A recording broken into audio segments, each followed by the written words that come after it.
nombre de la Voz de la Esperanza te extendemos nuestra cordial bienvenida a la escuela más grande del mundo, la escuela sabática. ¿Sabías que más de 24 millones de personas estudiamos la misma lección cada semana? Es una bendición y un privilegio que nos regala Dios. Amén. Gracias por acompañarnos. Recuerda, este es el momento de compartir este estudio con tus contactos. Si estás en las redes sociales, hazlo en este momento. Claro que sí. Bien, necesitamos la guía del Espíritu Santo para estudiar su santa palabra. Oremos, hermanos. Padre Celestial, gracias infinitas te damos porque nos das el privilegio de abrir la Biblia y aprender más del propósito que tú tienes para cada uno de nosotros. Bendice nuestro estudio. Te lo rogamos en Cristo Jesús. Amén. Semanalmente leemos mensajes que nos envían nuestros hermanos, nuestras hermanas, y gracias por sus alentadoras palabras. Amén. Hoy saludamos a nuestro hermano Luis Joel Quiroga, quien nos escribió con una petición especial desde la hermosa tierra de Tabasco, México. Así es. El hermano Luis Joel asiste a la Iglesia Adventista kilómetro 32, ubicada en el municipio de Huimanguillo, Tabasco. Y él nos dice lo siguiente: como líder de grupo pequeño y director de canto, le pido al Señor que motive a cada hermano y hermana de la iglesia donde estoy y que juntos podamos estar preparados para la venida del Señor. Un tremendo deseo. Amén. Qué reconfortante es que un hermano ore por su iglesia. Así es. Dios le bendiga a Luis Joel por entregar en las manos del Señor a sus hermanos y hermanas en Cristo. Claro. Nos unimos a usted en oración, Amén, pidiendo que Dios derrame abundantes bendiciones sobre cada miembro de la iglesia. Así es, Omar. En verdad es bonito y recibí este pedido especial del hermano, ¿no es cierto?, para que pongamos este saludo. Que Dios les bendiga. Comencemos entonces repasando la lección número 9 para el 28 de febrero 2026. Se titula Reconciliación y Esperanza.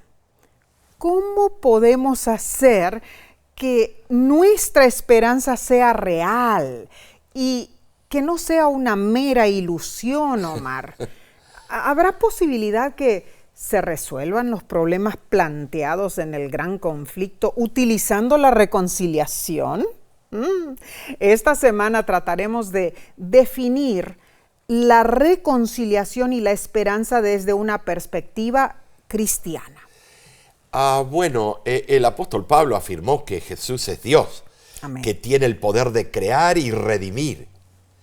Saben, hermanos, en palabras humanas, Dios se complació en dos cosas. Primero, que en Jesús habitaba toda su plenitud. Y en segundo lugar, que por medio de Jesús todas las cosas se reconciliarían con Él. Estas dos ideas, conceptos, afirman que la naturaleza divina de Jesús y su obra de reconciliación son inseparables.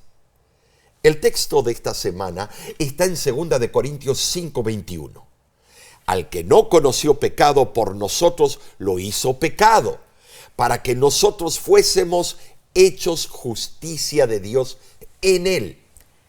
Es un insondable misterio que Jesús vino a este mundo como un ser humano. Fue tentado en todo, pero sin pecado, dice Hebreos 4:15. Nunca erró, ni en palabra, ni en pensamiento, ni en hecho. En esta tierra Él vivió una vida santa, incontaminada, pura. Cristo se identificó con los pecadores. Y en la cruz, cuando llegó la hora de cumplir lo que había venido al mundo a hacer, Él fue ofrecido para cargar nuestros pecados y así redimirnos. Entonces, si estamos en Cristo, somos nuevas criaturas. Dios lo hizo todo para transformarnos de enemigos en amigos por medio de Cristo. Y saben, sí, Dios nos encomienda la misma tarea de convertir a sus enemigos en sus amigos. Esto es tremendo, es desafiante. Sí lo es. Así que somos embajadores de Cristo. Es como si Dios rogara por medio de nosotros a todos los seres humanos. Por favor, reconcíliense con Dios. Cierto. En esto se basa en sí el ministerio de la reconciliación. Así es. Sabes, en 1846, los padres de Elizabeth Barrett desaprobaron tan vehementemente su matrimonio con Roberto Browning que la desheredaron. Bueno, Elizabeth no se dio por vencida. Ella les escribía cartas de amor a sus padres pidiendo reconciliación, pero ellos nunca le respondieron. Después de 10 años, Elizabeth recibió una caja grande por correo. La abrió y con profundo dolor vio que todas las cartas que ella había escrito a sus padres estaban allí. Ninguna de ellas había sido abierta. Hoy día, esas cartas de amor se encuentran entre las más bellas de la literatura clásica inglesa. Y me imagino que si los padres de Elizabeth hubieran abierto y leído esas cartas, la reconciliación podría haberse logrado.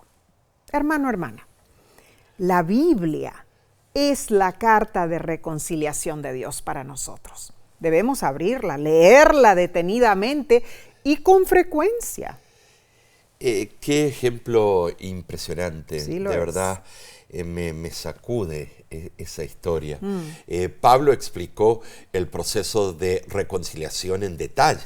Por ejemplo, sí, tanto la reconciliación individual como la reconciliación en el ámbito cósmico se producen a través del sacrificio de Cristo. Amén. La cruz a nivel individual, más allá de ser un símbolo pasivo, se convierte en una realidad activa, donde el amor de Dios transforma a las personas al oír el Evangelio y recibir a Cristo. En ese momento tenemos esperanza en la gloria. Y la reconciliación con Dios en el ámbito cósmico se basa en la resolución del gran conflicto entre Cristo y ese archienemigo llamado Satanás, que culminará con la restauración de toda la creación, vindicando el carácter de Dios y su santa ley. Amén y amén. Estudiaremos puntos claves para nuestra vida espiritual, hermanos. Enfatizaremos 3 temas principales. Número 1, Dios toma la iniciativa para reconciliarnos con Él. Con ese fin, Él envió a Jesús a este mundo para que nos volvamos a Él, aferrándonos a la esperanza del Evangelio y permaneciendo en la fe. Número 2, al hacer nuestra obra para Cristo, debemos recordar que somos simplemente sus instrumentos en un plan divino que es mayor de lo que imaginamos. Y número 3, el poder del Evangelio nos permite madurar en nuestra salvación en Cristo. Bien, analicemos entonces el estudio del domingo 22 de febrero titulado Reconciliados de malas obras. Bueno, es un título que abarca un amplio espectro. Sí lo es. Pablo hizo aplicaciones personales para sus lectores. En Colosenses capítulo 1, versículo 21, explicó cómo antes éramos extraños y enemigos, haciendo malas obras. Bueno, hermanos, la humanidad alejada de Cristo es un retrato desfavorable, sombrío y negativo. Ahora, ¿ha mejorado algo desde que Pablo escribió sus cartas? ¡No! Si no, podemos decir que ha empeorado en algunas áreas. Enfrentamos enormes desafíos: desigualdad, pobreza, racismo, crimen, conflictos geopolíticos, conflictos bélicos, crisis económicas y la necesidad de adaptación a nuevas tecnologías y creciente presión social. Aunque la maldad reina, sabemos que Dios ha tomado la iniciativa para reconciliarnos con Él. Y para lograr esa reconciliación, dependemos de la sangre de Cristo. Su sacrificio proporciona expiación de pecados y derrota esa separación causada por el enemigo. La actitud hostil de cada pecador, hermano, hermana, puede cambiar, porque Dios ha obrado desde el principio para resolver ese problema del mal. Dios le preguntó a Adán en el Edén, ¿dónde estás? Esa es la misma pregunta que nos hace a nosotros hoy. ¿Saben? Sí, esa pregunta es relevante porque Dios sabía dónde estaba Adán y Eva. Era una pregunta, retórica, no sé. Dios nos sigue buscando y tiene un plan maravilloso para alcanzarnos. Por medio de Jesús, Él causa enemistad entre nosotros y Satanás. Así es. En eso se basa la primera profecía de la Biblia de Génesis 3:15. Cuando Cristo adoptó la condición humana, se propuso a pagar el precio del castigo del pecado de la humanidad. Y murió por cada uno de nosotros para ofrecernos restauración y reconciliación. Aún los que aún no han nacido, Él murió por ellos. Tremendo, eso es una obra magnífica. Sí lo es. Ahora notemos, hermanos, la reconciliación implica restaurar una relación, facilitando y aceptando el perdón en forma personal. Creo que podríamos ejemplificar esto con la experiencia de la familia Biegel. En 1993, Amy Biegel, una joven estadounidense que estudiaba y trabajaba en Sudáfrica, fue asesinada a puñaladas en un municipio cerca de la ciudad del Cabo. Easinofemela, uno de los culpables, recuerda la tarde que murió Amy. Él describió que las estufas a carbón de las chocitas pintaban el crepúsculo de un tizne grisáceo, dice él, y la calle principal estaba tochada de vehículos, y una furiosa turba de jóvenes, incluyendo él, buscaban destruir los símbolos del poderío de la raza blanca. Entonces vieron a Amy, rubia de ojos azules, que cruzaba la barriada en su Mazda. Arrojaron piedras contra su coche y Amy paró, se bajó, empezó a correr y la apuñalaron. Tristemente, Amy no era un símbolo del apartheid. Era una becaria universitaria que estaba estudiando la vida de las mujeres en Sudáfrica. En 1998 se les concedió amnistía a los 4 jóvenes condenados por su asesinato, después de solo cumplir 5 años de condena. Pero esa decisión fue respaldada por Linda y Peter, los padres de Amy. Easinofemela dijo, hasta que conocí a Linda y Peter Beale, no comprendía que los blancos también son seres humanos. La primera vez que los vi en la televisión, los odié, pero ni siquiera mencionaron que querían colgarnos. Estaba muy confundido. Esos padres sufrieron la pérdida de su hija, pero igual decidieron perdonarnos. Este es un ejemplo impactante de reconciliación y perdón. Pero es un evento de minúscula escala cuando lo comparamos a la obra de reconciliación de Dios. Hermano, hermana, cuando la reconciliación celestial sea completa, cualquier persona que haya estado alejada de Dios será presentada ante el universo como trofeo de la cruz. Omar, esta forma de pensar es maravillosa en realidad, sí. Porque el gran acusador y enemigo será silenciado cuando Dios lo reprenda, cuando Dios haga notar que los santos están vestidos por su gracia con la justicia de Cristo. Lo que necesitamos hacer es aceptar la salvación que el cielo nos ofrece. Amén. En el día final. Todos pasaremos ante el ojo escrutador de Dios. Muy cierto. El juez del universo examinará todo. Muchos pueden no tomar esto en serio y Satanás aún puede arrebatar las vidas de millones. Pero la pregunta más importante es, ¿qué ve Dios en mi vida y qué piensa de mí? La estimación divina es la que cuenta, es la que vale en sí. ¿Cierto? La lección pregunta, cuando evalúas tu carácter y lo más íntimo de tu ser, ¿qué te dice lo que ves acerca de tu necesidad de la cruz? Ahora te lo hago a ti, Nessie. ¿Qué ves tú? Bueno, Omar, la mayoría de mis problemas son causados o nacen de mi carácter deficiente, mis enojos, mis impaciencias, mi mal genio, porque tú sabes que lo tengo, ¿no es cierto? Sí.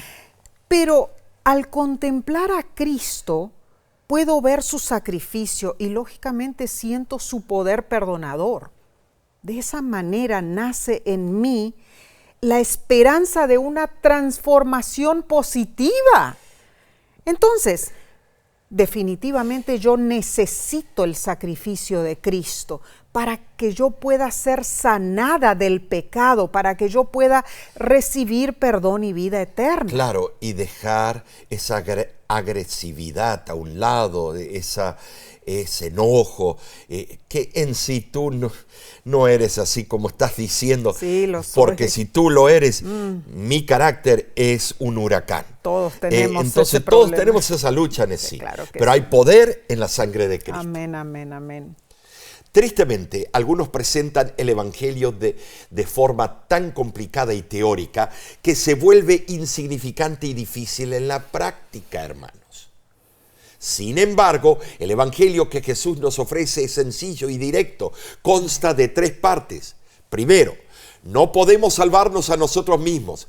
Por eso Jesús vino y murió por nosotros y por nuestros pecados. Segundo, al aceptarlo como nuestro sustituto, somos justificados y liberados Amén. De la condenación del pecado a través de la fe, el arrepentimiento y el bautismo. Gloria a Dios. Y tercero, la vida que ahora vivimos en Cristo es el resultado de estar unidos a Él, Amén. Experimentando su poder recreador y sintiendo la presencia del Espíritu Santo en nosotros. Amén. Estos 3 pasos no son necesariamente eventos que ocurren en forma separada, hermanos. Pueden ocurrir simultáneamente, tan pronto cuando estemos listos a aceptar a Jesús en nuestras vidas y al renovar nuestra entrega a Él cada día. Continuamos con la parte del lunes, 23 de febrero. Se titula Si continúan en la fe. Sabes, si yo tengo que decir algo. Gracias a todos por estudiar con nosotros. Así es. No saben lo que eso significa. Recuerda compartir este importante material con tus amistades, familiares, compañeros de trabajo. Si ya te has suscrito al canal de YouTube de La Voz de la Esperanza, ponle me gusta o un like y escribe en los comentarios qué es lo que más te anima a continuar firme en tu fe. Además, ¿saben? Sí, tengo que invitarlos a todos a los repasos que son una condensación diaria. Son segmentos cortos, ¿no es cierto? Segmentos cortos. Claro que sí. De entre 3 minutos a 5 minutos. Si tu tiempo es efímero, no tienes mucho tiempo, pero puedes estudiar con nosotros en estos estudios todos los días. Claro que sí. Estos estudios que son cortitos y puedes aprender también sobre la lección. Muy buena idea. Nuestra vida espiritual, hermanos, requiere resistencia y fortaleza. Para eso, nos aferramos a Jesús. Nos mantenemos firmes en la fe. Y claro, maduramos espiritualmente hacia una postura estable, arraigada, fundada, anclada en Cristo. Leamos Colosenses 1:23. Si en verdad permanecéis fundados y firmes en la fe, y sin moveros de la esperanza del Evangelio que habéis oído, el cual se predica en toda la creación que está debajo del cielo, del cual yo, Pablo, fui hecho ministro. Bueno, sí, los colosenses, interesante, aceptaron la fe y habían sido reconciliados por la sangre de Jesús. Así fue. Según Colosenses 1:2, eran santos y fieles hermanos en Cristo. Amén. Sin embargo, todos sus esfuerzos resultarían inútiles si no permanecían fundados y firmes en la fe. ¿Sabes, hermano? El apóstol destacó en el griego la palabra temelioe, o sea, temelioe, estimados, que significa establecer un fundamento, un término que denota persistencia, establecer una base sólida de fe y de amor, que esté fundamentada en la palabra de Dios, en ninguna otra cosa. Pablo temía que sus hermanos de Colosas aceptaran las falsas doctrinas en lugar de aferrarse a la esperanza ofrecida por Cristo. Por eso amonestó a los colosenses a no apartarse de la posición que habían tomado cuando oyeron por primera vez el Evangelio.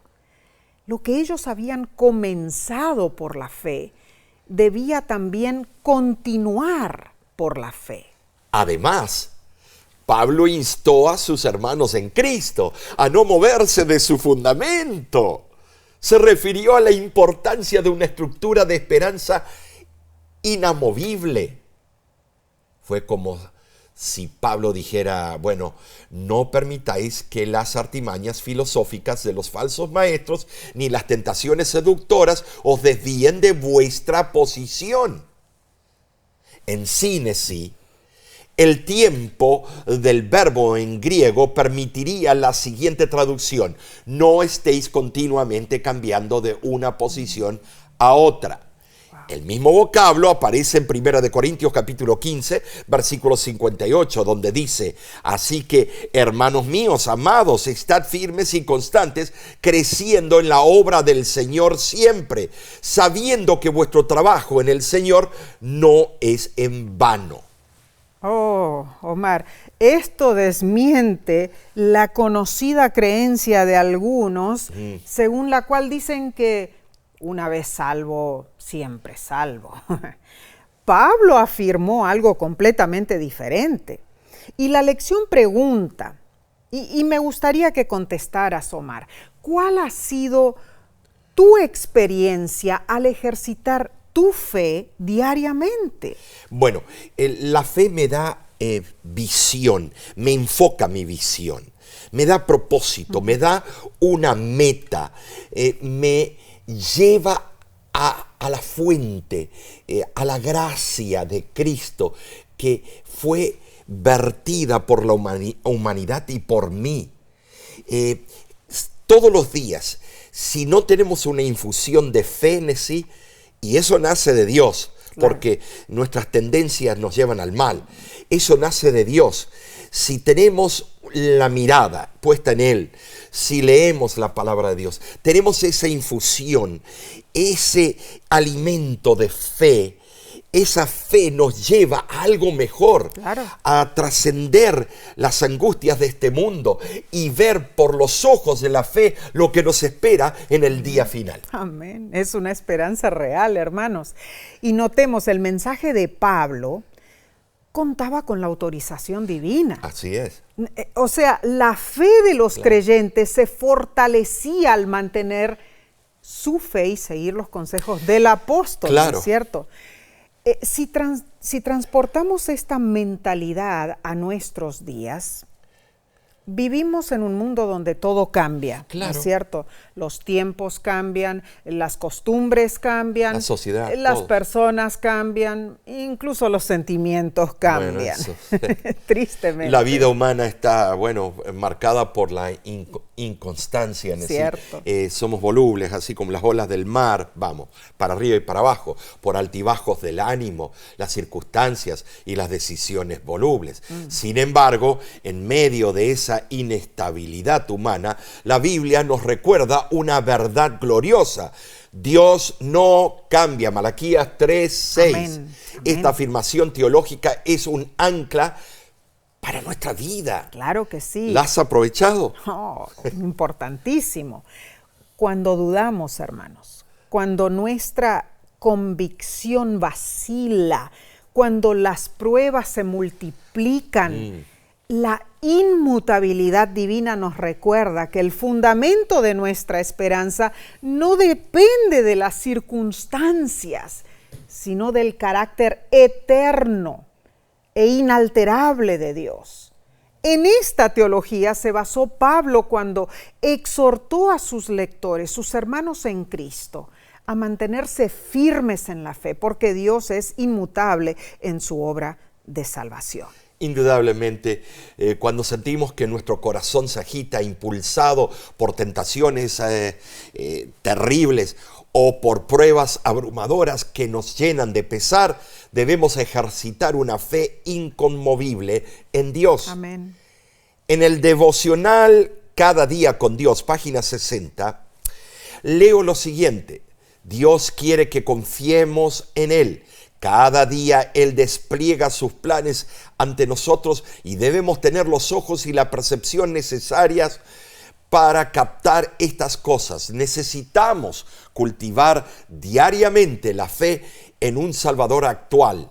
Al confiar en un poder exterior que está por encima de nosotros mismos, al ejercer fe en un apoyo y un poder invisibles, podemos confiar tanto en medio de las nubes como a plena luz del sol. La vida que ahora vivimos debe ser vivida por fe en el Hijo de Dios. Qué hermosos consejos. Sí, ¿no es sus cierto? escritos maravillosos. La pluma inspirada en realidad eleva nuestros pensamientos. Y en sus escritos, Pablo nos ofreció 4 características que nos deben definir como fieles, como legítimos creyentes. La perseverancia en nuestra fe, la estabilidad, la constancia y el no apartarnos de la esperanza del Evangelio. Debe resonar en nuestra mente el consejo paulino de que si permanecemos fundados y firmes en la fe, no nos desviaremos de la verdad bíblica que afirma que Jesús es suficiente para nuestra salvación. Entonces, hermanos, viviremos en la esperanza de gloria que solamente Él nos puede ofrecer. Tremendo Maravilloso, concepto. ¿no es cierto? Examinemos el estudio del martes 24 de febrero titulado El plan eterno de Dios. La aflicción es terrible, hermanos. Los que la hemos padecido podemos atestiguar de sus efectos, ¿no es cierto? ¿Alguna vez te has sentido tan lleno de pesadez que tu aflicción te provocó un malestar físico? Oh, sí. Me imagino que sí. ¿Sabes? Muchos cristianos padecen maltrato y desprecio. En su editorial, La guerra contra los cristianos, el diario The Washington Times señaló que por mes más de 300 personas mueren por causa de su fe en Cristo. 200 iglesias por mes son destruidas y más de 800 actos de violencia se registran contra cristianos cada mes en el mundo. Hermanos, amenazas, acosos, extorsiones e incluso asesinatos resultan de la intolerancia secular que critica y ridiculiza a los cristianos por sus valores y también por sus creencias. Sin embargo, por difícil que parezca la situación, siempre podemos aprender algo de cada desafío. Dios puede utilizar la angustia para ubicarnos en la perspectiva de su plan. Leamos lo que dijo Pablo en Colosenses 1, del 24 al 25. Ahora me gozo en lo que padezco por vosotros y cumplo en mi carne lo que falta de las aflicciones de Cristo por su cuerpo, que es la iglesia, de la cual fui hecho ministro, según la administración de Dios que me fue dada con vosotros, para que anuncie cumplidamente la palabra de Dios. Pablo en sí irrumpió en acción de gracias, a pesar de todos sus sufrimientos. ¿Cuál fue la razón de su gozo? El progreso positivo de la causa de Dios. Él consideraba un privilegio sufrir persecuciones por causa de Cristo, y tú, hermano, y yo. De esa manera, él veía que aumentaba la fe de sus hermanos. Saben, decir, varios versículos afirman que los sinsabores y aflicciones pueden afectar al cristiano. Hechos capítulo 14, versículo 22, dice, es necesario que a través de muchas tribulaciones entremos en el reino de Dios. No una utopía, no un viaje a Tahití de aquí al cielo. Wow, bueno, consideremos la situación de Pablo. Escribió su carta a los Colosenses estando bajo arresto domiciliario en Roma. Posiblemente su sufrimiento involucraba el hecho de no poder trabajar intensamente como solía hacerlo cuando estaba libre. Ya no podía viajar, ni visitar a sus hermanos en Cristo como acostumbraba hacer anteriormente.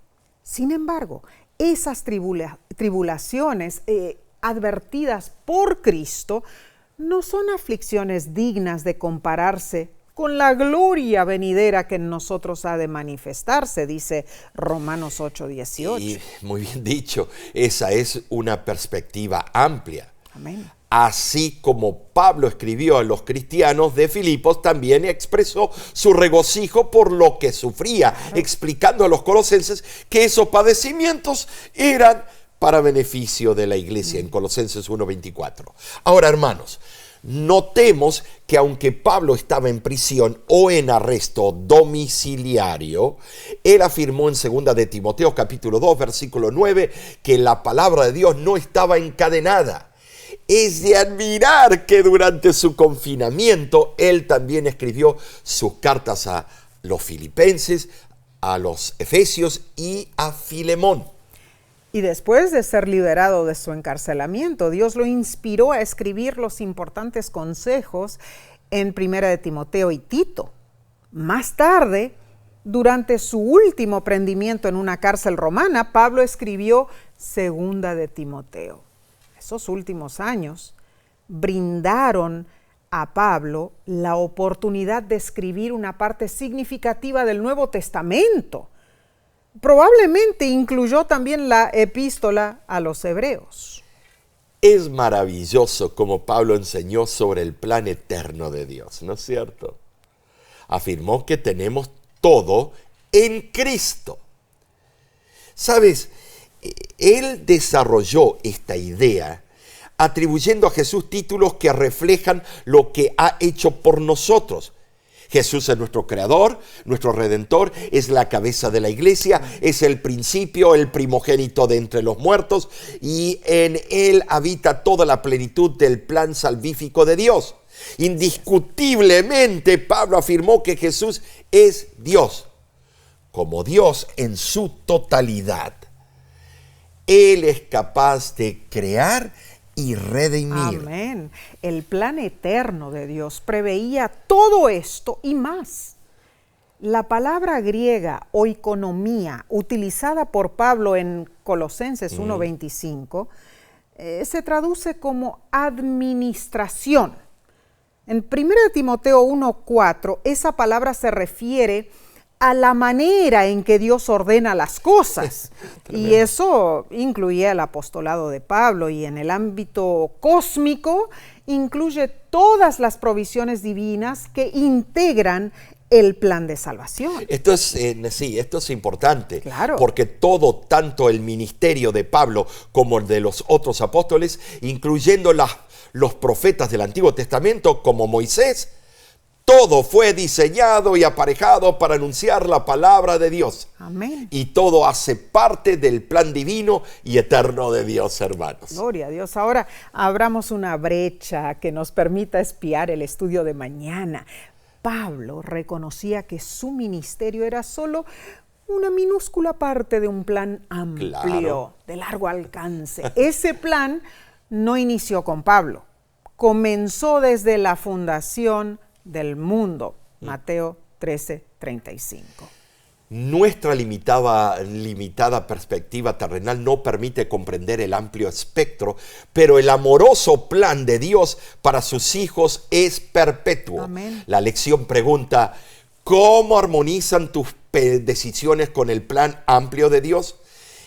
¿Puedes saber realmente si una decisión es pequeña? ¿Cómo podría tener repercusiones mayores que se harán evidentes con el tiempo?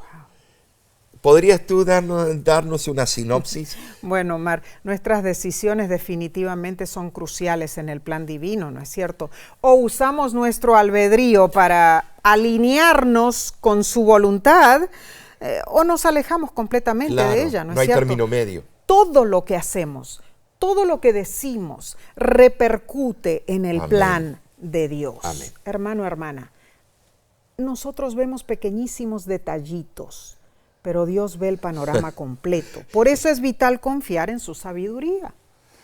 Continuamos con la sección del miércoles. 25 de febrero lleva por título La revelación del misterio de Dios. Oramos para que este estudio quede grabado en tu mente, Amén. que puedas vivirlo y compartirlo con tus amistades y familiares. Si no lo has hecho, suscríbete al canal de YouTube de La Voz de la Esperanza. Además, te invitamos a que veas los repasos cortos. Esos son un resumido de entre 3 a 5 o 6 minutos para, si tú tienes una vida ajetreada, puedes ver esos todos los días. Claro que sí.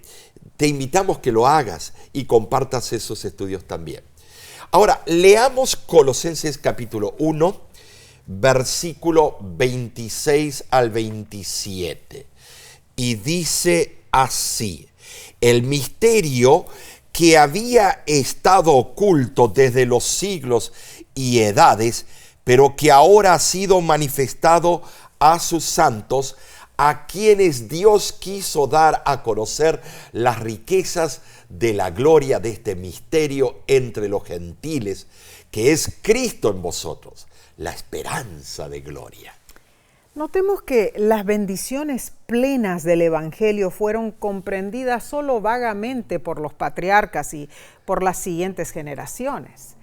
Sin embargo, el plan de Dios siempre fue que todos sus hijos penetráramos en los misterios más profundos del conocimiento divino, mediante la ayuda del Espíritu Santo, claro. En verdad, si recibimos y aceptamos esta revelación, Dios transformará de tal manera nuestras inclinaciones, hermanos, que alcanzaremos la santificación de nuestros caracteres. Y Pablo se refirió al misterio de Dios como el propósito eterno del cielo, que desde el principio Dios ha destinado para nuestra gloria y lo ha manifestado a través del plan de salvación. Así fue. En Primera de Pedro capítulo 1 versículo 10 al 12 menciona que esto es algo que los profetas anticipaban y que los ángeles ansiaban contemplar. Y hermanos, por la gracia divina, este misterio fue revelado mediante la vida, la muerte y la resurrección de Cristo. Ahora, los judíos del tiempo de Pablo sufrieron conmoción al saber que este glorioso misterio debía también alcanzar a los gentiles. Hechos, capítulo 10, versículo 34, claramente explica que Dios no hace acepción de personas. Su misericordia se extiende a todos los que lo aceptan. El misterio del plan salvífico destaca la universalidad de su alcance, hermanos. Los judíos no comprendían que la presencia de Jesús en el corazón humano es la manifestación de ese misterio eterno en todos. Desde el comienzo del plan de salvación, Dios presentó a la humanidad caída la esperanza de restauración por la presencia divina. La encarnación de Cristo hizo que el ser humano sintiera más próxima la cristalización de esa esperanza. Cuando Cristo mora en un corazón sincero, se demuestra cómo el poder de la gracia actúa para transformar el carácter. Esto hace que la esperanza de glorificación sea real, tangible. En ese momento, esa persona empieza a vivir en el reino de la gracia, lo que le asegura que llegará un día a vivir con Cristo en el reino de la gloria. Y así ocurrirá, porque todas las cosas en el cielo y en la tierra serán reunidas en completa unidad en Cristo. Ese fue el enfoque de la oración de Jesús en Juan capítulo 17.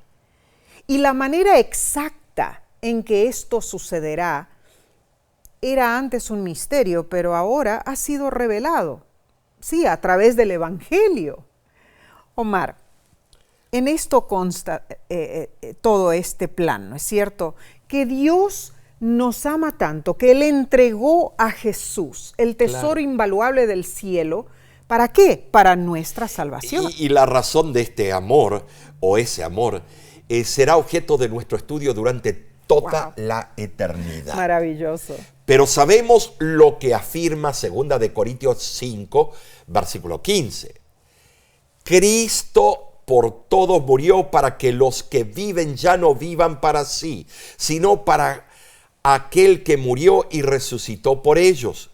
Esto es sumamente maravilloso, Amén. Espectacular. Gloria a Dios. Porque todos los que creemos en Cristo, tanto judíos como gentiles, compartimos por igual las promesas de Dios. Amén. A través del Evangelio. Y hemos sido unidos en un solo cuerpo, la iglesia. Claro.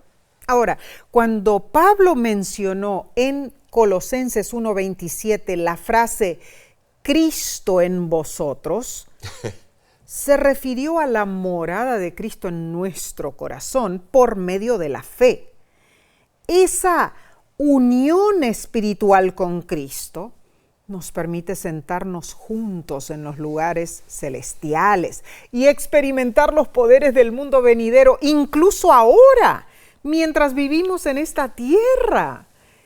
En otras palabras, hermanos, la presencia de Cristo en nuestra vida ya está comenzando a unirnos, a vincularnos con el cielo. Verdaderamente el Evangelio, obrando en nuestro corazón, nos capacita hoy para participar de la herencia de los santos en la luz, dice Colosenses 1:12. Tristemente, para muchos Dios es el gran desconocido. Pero para quienes prestamos atención a las evidencias de su presencia y a las revelaciones de su carácter, Él es la realidad fundamental del universo. Dios es el más elevado y fascinante tema de estudio y meditación, mis hermanos. En el proceso de descubrir este misterio, necesitas tener fe. Necesitamos tener esa fe, la fe inteligente en cuanto a lo que Dios hace y hará por nosotros. Respecto a cualquier asunto, debe obtenerse por lo que dice la palabra de Dios referente a estas verdades. Nadie puede conocer los misterios divinos si no vive por la fe. Y no nos confundamos, hermanos. La fe es distinta a la presunción. Veamos esta diferencia, Omar, porque Muy bien. La fe es tener confianza permanente en las promesas de Dios. La presunción suele apoyarse en los deseos humanos. La fe Tienes es razón. una creencia pura, una serena paz en los planes divinos. La presunción se basa en sentimientos egoístas. La fe nos capacita a entender los más grandes misterios de la salvación, hermanos. Por eso la fe es importantísima. Analicemos el estudio del jueves 26 de febrero titulado El poder del Evangelio. Y hay que tiene poder, ¿no es cierto? Gloria a Dios. El Evangelio es la fuerza más poderosa del universo, Amén. capaz de restaurar nuestra relación con Dios y habilitarnos para vivir victoriosos y con propósito, mis hermanos.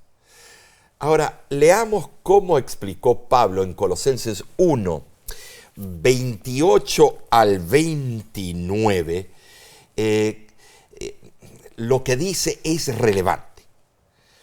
Y dice así: a quien anunciamos amonestando a todo hombre y enseñando a todo hombre en toda sabiduría, a fin de presentar perfecto en Cristo Jesús a todo hombre, para lo cual también trabajo, luchando según la potencia de Él, la cual actúa poderosamente en mí. Interesante, ¿te das cuenta cómo Pablo mencionó y repitió el vocablo todo múltiples veces? Todas las clases sociales deben ser alcanzadas con el Evangelio de Salvación, hermanos. Pablo se identificó con esa obra de ganar almas y presentó claramente la meta de su ministerio. Él estableció el contraste entre él y sus colaboradores y los falsos maestros. No había exclusivismo en las enseñanzas de Pablo, como las había en la forma de enseñar de los falsos maestros. Pablo centró su predicación en Cristo. Él daba testimonio del poder del Salvador, porque ese poder había obrado intensamente en su propia vida. Según Efesios capítulo 5, versículo 27, el propósito del sacrificio de Cristo es presentar para sí una iglesia gloriosa, sin mancha, ni arruga, ni cosa semejante, sino santa e irreprensible. ¿Saben? Sí, esto es importantísimo, es un concepto que nos ayuda a madurar en nuestra relación en la iglesia y con Dios. Considerando esto, entendemos el objetivo de la predicación del Evangelio: presentar a todo hombre perfecto en Cristo, Así dice es. Colosenses 1:28. Ahora la lección pregunta, ¿qué significa ser perfecto en Cristo? ¿Puedes explicar, Omar? Bueno, debemos notar algo. Todos vivimos en un caminar hacia la eternidad. Y el proceso del caminar, después de la justificación, viene la santificación por la fe. Eso es que somos santos militantes en un mundo a donde hay tumbos, caídas, pero nos levantamos por la justicia y la fe depositada en los méritos de la sangre de Cristo. O sea que somos cristianos maduros. En ese proceso hay una madurez. Somos cristianos militantes. Es una perfección en Cristo, el Cristo que vive en nosotros. Ahora, la perfección ya triunfante la recibiremos cuando se diga consumado es. Amén. Y el que es justo sea justo todavía y el que es injusto sea injusto todavía. Por mientras entonces crecemos en esa perfección, Claro, ¿no es cierto? claro. Qué hermoso. Pablo enseñó sobre diversos puntos doctrinales. Él amonestó sobre las consecuencias de rechazar el Evangelio Claro. y seguir a los falsos maestros. Pablo persuadió en cuanto al buen desarrollo cristiano. Y definitivamente la madurez es un concepto importantísimo. Importantísimo. ¿Cierto? Tenemos el ejemplo de nuestros hijos. Cuando Neidín y Derek estaban Claro. bebecitos, pequeñitos, celebramos cada logro de su desarrollo. Cuando sonrieron por primera vez, Sí. cuando gatearon por primera vez, cuando dijeron sus primeras palabras, cuando dieron sus primeros pasos, cuando aprendieron a leer. Estos son bueno, indicadores del progreso de nuestros hijos en áreas físicas, cognitivas y sociales, ¿no es cierto? Hermano, hermana, claramente el desarrollo es algo normal. El desarrollo es algo esperado y el desarrollo nos trae también alegría. Asimismo, crecemos para ser cristianos maduros. Prestamos atención a las advertencias de las Escrituras. La palabra griega traducida como maduro o perfecto es teleios. El proceso de crecimiento nos concientiza de la profundidad de la ley de Dios, sus requisitos sobremanera amplios. Salmo 119, 96 así afirma que se extienden a los pensamientos y las intenciones del corazón. Hebreos 4:12. Pero al crecer debemos cuidarnos mucho. Por eso Pablo nos amonestó, porque el camino que parece recto es camino de muerte, dice Proverbios 14:12. Nuestro discernimiento espiritual proviene de estudiar la palabra de Dios, guiados por el Espíritu Santo. Omar, los maestros falsos, los maestros falsos enseñan ciertas verdades, ¿no es cierto? Pero lo que pasa es que añaden o quitan algo de lo que dice la Biblia. Y lamentablemente son exitosos. Muchas personas dudan de lo que Dios dice y lo cuestionan a causa de eso, ¿no es cierto? Indudablemente, a la hora de discernir la verdad doctrinal del error, debemos ser astutos como serpientes e inofensivos como palomas. Isaías 8:20 dice: a la ley y al testimonio, si no dijeren conforme a esto, es porque no les ha amanecido. Nuestra meta para crecer espiritualmente implica 3 aspectos. Debemos crecer en la fe, debemos andar como es digno del Señor y debemos crecer en su amor. Amén. Y la lección del viernes hace hincapié en la hermosa reconciliación y esperanza que Cristo nos ofrece. Dios desea que todos conozcamos sabiamente la verdad, hermanos. Este tema es apasionante. Y impresionante. Apasionante para los jóvenes que tienen la vida por delante y también para el cristiano adulto y más anciano, porque todos pertenecemos al Señor. Amén. Y tenemos la esperanza de una gloriosa eternidad. Recapitulemos entonces lo que hemos aprendido esta semana. A ver. Primero, el Evangelio es sencillo y directo. Jesús murió por nuestros pecados y al aceptarlo somos justificados. Número 2, debemos permanecer fundados y firmes en la fe. Número 3, el plan eterno de Dios prevé todas las disposiciones divinas de nuestra salvación. Número 4, Dios nos revela el misterio eterno del cielo destinado para nuestra gloria desde el principio. Y número 5, el Evangelio transforma vidas, ofrece salvación, esperanza y restauración por medio de la fe en Jesús. Esta lección nos ha enseñado que podemos encontrar reconciliación con Dios por medio de la obra de Cristo. La semana que viene profundizaremos más este tema. Claro que sí. La próxima lección se titula Completos en Cristo. Acompáñanos, estudiemos juntos y trabajemos en conocimiento y en la práctica en las verdades de Dios para nosotros. Amén. Y comparte estos repasos. Así otros podrán unirse y aprender estas maravillosas verdades. Y no olvides sintonizar el tema de este viernes. Lleva por título El asiento de Dios. No te lo pierdas. ¿Por qué? Porque ese es el trono. Es a donde yacía y moraba la Shekinah, la propia presencia del Dios Altísimo. Te espero, pero invita a otros y comparte. Hermano, hermana, la voz de la esperanza. Desde 1942 comparte el Evangelio alrededor del mundo. Tu compañía nos alienta a continuar haciendo esta obra de Dios. Gracias por tu apoyo, tus oraciones y por tu ayuda financiera. Y si buscas más información sobre el Ministerio de la Voz de la Esperanza, visita nuestra página lavoz.org. Y recuérdate, estudiar con nosotros los repasos cortos de la lección. Dios te bendiga y te guarde. Dios haga resplandecer sobre ti su rostro y tenga de ti misericordia. Dios alce sobre ti su rostro y ponga en ti